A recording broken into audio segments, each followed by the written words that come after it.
What's up, you guys? Welcome back to my channel. If you're new here, hello, I'm Melissa. So today's the big day for Sex Lives of College Girls to be back. We are on season 3. They made us wait 2 long years, and I understand that there were writer strikes, there were actor strikes, and it's finally back. We're going back to Essex. I may be surprised at some things that are going to happen because I haven't rewatched season 2 and it's been 2 years, like I said, so I'm missing some details. A detail that I don't forget though is that we finally got paid off of this slow burn friends to lovers between Kanan and Kimberly. I think they planted the seeds for us since the very first season, and if you don't believe me, you need to go back and rewatch. Okay, because when it finally happened, when they finally kissed, I was like, finally, let's do this. I did not love the fact that Whitney saw that. And I also didn't really like that they put Kanan and Whitney together, only because, again, I think they planted the seeds for Kimberly and Kanan to get it together. But anyway, we'll talk about that later on. I'm just ready. I'm sad to see episode 1. I'm going to go ahead and watch it. I'm going to press play. It's right there on Max. And then I'll be back in a few minutes to talk about it with you. I just got done watching the episode, and let's talk, ladies and gentlemen, let's talk. There's lots to talk about. Okay, I'm gonna go on a bit of a rant here. I think I started the video talking about how I wanted Kimberly and Kanan because they planted the seeds for us. And I'm of two minds about this new development for episode 1 of season 3. I love the fact that Whitney and Kimberly were able to kind of squash their beef.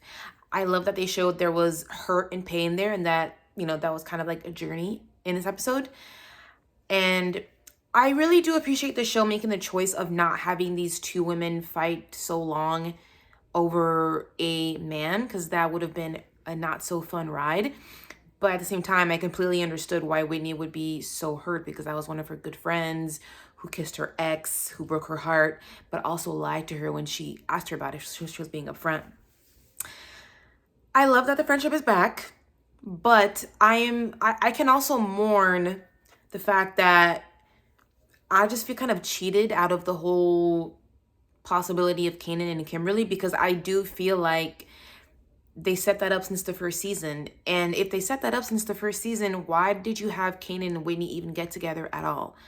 I don't understand it. In the perfect world, I would have liked Whitney to never get with Kanan, because Kanan and Kimberly were already having their own thing together over here as they were co-workers and friends, and then became lovers. And then that way I could have had Kanan and Kimberly, and also the friendship between Kimberly and Whitney. And now at this point, I get to have the friendship back, but then I don't get to have Kanan and Kimberly. It's like we never got to see that actually happen. It stopped before it actually even really started. I mean, we got one kiss. We got 2 seasons of them, building that up. And then we didn't get to ever actually see that relationship. So that does make me kind of sad and disappointed. But I have to get over it, because they squashed the beef pretty quickly.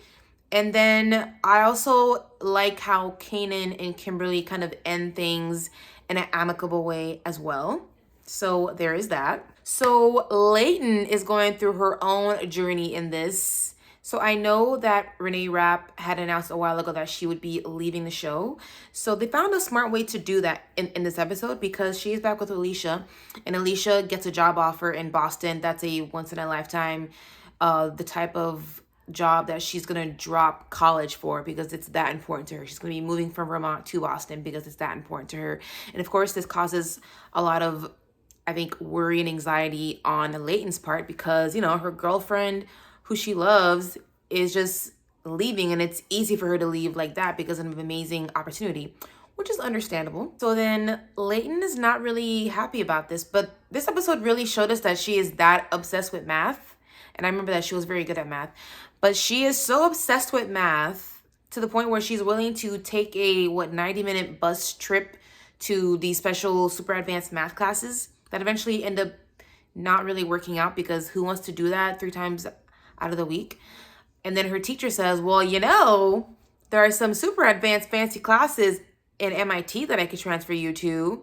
And MIT is where, you guessed it, it's in Boston. So that is how Renee Rapp is going to exit the show. And I'm going to miss her because I think she's an interesting mix of just kind of a mean girl, just kind of uppity, but she's also a friend. She can be a good friend. Sometimes she's complex.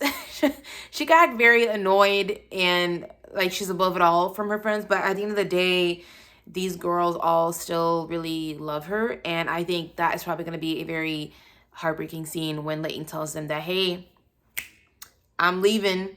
I'm going to Boston to study super fancy advanced math and be with my girlfriend. But I'm hoping that sometime in the future we'll still be able to see Renee Rapp somehow to come back in Essex. I don't know when and how. I'm not sure if she's leaving the show for good or if it's just like a for now type of thing as she's doing things with her music career. But yeah, I'm gonna miss Leighton. She's kind of a lovable mean girl. I did spot some new eye candy in that scene where Whitney is moving in to her new sorority house, which thank God that's not gonna last long because I wasn't gonna be able to put up with Whitney being in that sorority home the entire season because it just felt a little bit like it felt like a scene from Get Out, and I was happy that that's not gonna last too long. But she eyes some eye candy, and this man, I don't know his name, he has not uttered a word in episode 1, but they eye fucked each other about twice in this episode, so I know for sure we're gonna see him again. He is very, very fine, and I'm excited. For one moment, I was worried that whoever she locked eyes with at the party was gonna be Kanan, and it's like, can we please just no, do not have Kanan and Whitney do the wangle tango again. Like, please just let her find a new man, and that's what they're setting up, and hopefully that is going to be fun and sexy.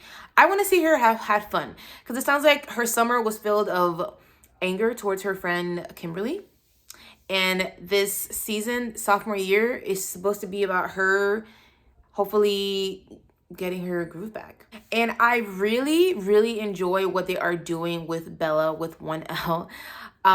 She was kind of a mess last season.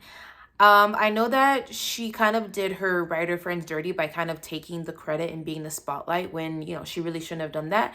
And she also cheated on her man. Remind me down in the comments, did Bella cheat on her boyfriend in season 1 or season 2? It's been so long, I can't remember. But he did go through my mind, and since I see the path that they're taking Bella on this season is kind of like giving her second chances at trying to make up for the things that she did. And I think it's really sweet that she wants to be able to befriend these foreign exchange students to be able to help them and guide them. And so that's why I hope that means that we get to see her ex come back into her life as part of that second chance, because that's what she's seeking. I think she's seeking ways to make up for things that she did. I don't like that she cheated. I thought that was very crappy, and I actually don't love it when that happens in stories and like love stories. I don't stand for it, but it's a television show and it's a comedy, so usually in comedy it's they take things that are actually really painful in life and they make them funnier and being able to deal with those types of things. But anyway, I hope he does come back and we get to see a second chance romance, because I remember the early stages of that relationship were actually really sweet and cute, and I loved like their little enemies tension towards each other. So what do you guys think? Do you want to see that relationship come back, or are you not here for it? Do you prefer seeing Bella pursue somebody else, a new love interest, or do you not want to see Bella pursue any love interest? Do you just want to see her go out there and try to help these foreign exchange students? I wanted to shout out who I think is an MVP. Man, I'm forgetting the character name, but it's one of the side characters who has a reoccurring role. She's a friend of the group. She works with Kimberly at the cafe. She has some of the best one-liners. When she said something like, "This betrayal is so chaste." I love that. I love that. At first I thought it was kind of weird that Kimberly's friends weren't really holding her accountable enough for, what she did to Whitney. Granted, she did kiss a boy who was no longer the boyfriend of one of her friends, but that was one of her good friends, and there's just some things that you don't do. So I think her friends being all kind of seemingly kind of cool with it. I mean, sorry, my dog is scratching himself. Not cool with it, but they just weren't really like laying it into her enough for my taste. Like, you know, it's you are who you hang out with. And I think Kimberly got off really easy, but hey, it's a half-hour comedy show. All in all, I think it was a very good, fun opening. They have created certain pathways for us for the season opener, and we can kind of see where things might go. So I'm excited to see where it takes us. I'm so happy to be back in Essex. Seeing those beautiful aerial shots makes me want to visit Vermont. I'm pretty sure the show films in LA, but the Vermont establishing shots are also beautiful. It makes me want to go. It is fall. I want to go. Thank you guys so much for joining me. I hope to catch you guys every single Thursday. I'll be putting out a video every single Thursday for this show because I'm so excited that it's back. And I want to hear all your opinions on Leighton's storyline, Kimberly's, Whitney's, and Bella. Yeah, so let me know what you guys think of this episode, and I'll catch you guys next Thursday.